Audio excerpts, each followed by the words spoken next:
देखिए आदरणीय श्रोतागण, आयुर्वेद के संदर्भ में महत्वपूर्ण उपयोगी जानकारी आपके साथ साझा करते रहते हैं।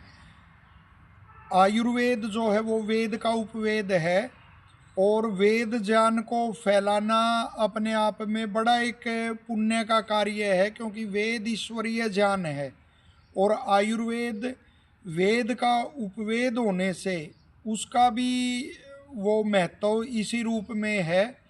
आयुर्वेद को सुनना सुनाना यह भी बड़ा पुण्य का कार्य है। तो आयुर्वेद के एक विषय को ले रहे हैं, भोजन संबंधी विषय है। भोजन की जिस विधि का आयुर्वेद में विधान किया गया है, यदि उसी विधि से भोजन का सेवन किया जाए तो बड़ा आयुष्य देने वाला होता है, आयुवर्धक होता है। और जो जठराग्नि होती है उसकी भी उससे फिर रक्षा होती है विधि पूर्वक भोजन करने से।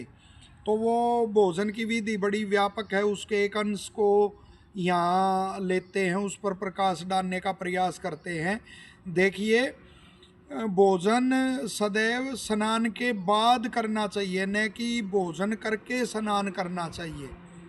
यदि कुछ फलाहार कुछ किया है या कुछ द्रव रूप में से फलादि का रस लिया है उसके बाद तो वो स्नान कर सकते हैं, वो तो हानिकर उस रूप में नहीं होता। लेकिन यदि अन्न खा के और तुरंत स्नान आदि किया जाए वो तो निश्चित तौर पर हानिकर होता है। तो आजकल कुछ वीडियो ऐसी देखने में आती है कि वो स्नान कर रहे हैं और साथ में कुछ खा भी रहे हैं। और कोई सामान्य व्यक्ति यदि उसको ऐसी वीडियो को डालता है तो उसमें समझ में कुछ ऐसा आ सकता है कि भाई आयुर्वेद का इनको ज्ञान नहीं है।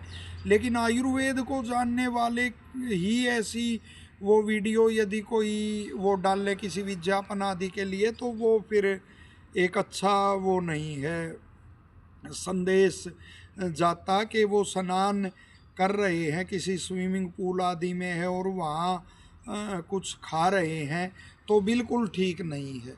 तो उसमें रोग की ही उत्पत्ति होती है। अनेक रोग ऐसे हैं जिनके निदान में लिखा हुआ है कि भोजन के बाद स्नान करना।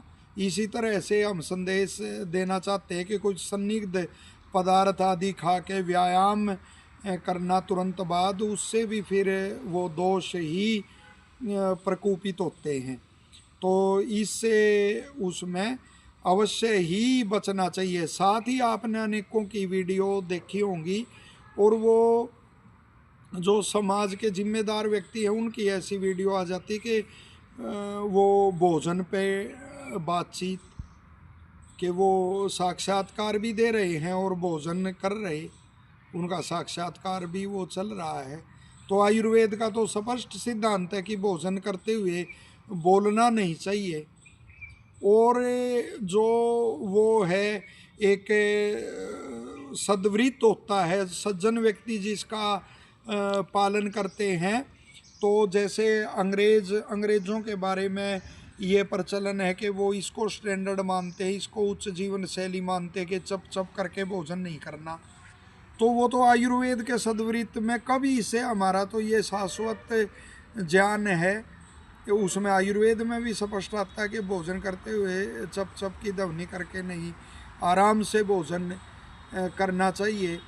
तो सज्जन लोग जिनका नियमों का पालन करते हैं तो वो तो सारा का सारा आयुर्वेद में पहले से ही वर्णित है कि भाई भोजन करते हुए मौन रहना चाहिए, बातचीत नहीं करनी चाहिए, हंसना नहीं चाहिए, ऐसे वो वहाँ विधियाँ और वो लिखी हुई हैं। तो ये दो वो ज़रूर इसका ध्यान रखेंगे, अवश्य ध्यान रखेंगे दो नियमों का, कि स्नान करते हुए भोजन नहीं करना या भोजन करके स्नान नहीं करना। और दूसरा जो नियम हमने ये बताया कि भोजन पर बातचीत नहीं करनी, और आधुनिकता के नाम पर यह चल रहा है। तो इन नियमों का अवश्य ध्यान रखेंगे। आशा है यह जानकारी आपको उपयोगी लगेगी और लोकहित में आप इसे ज़्यादा से ज़्यादा शेयर करेंगे। सभी को शुभकामनाएं। धन्यवाद।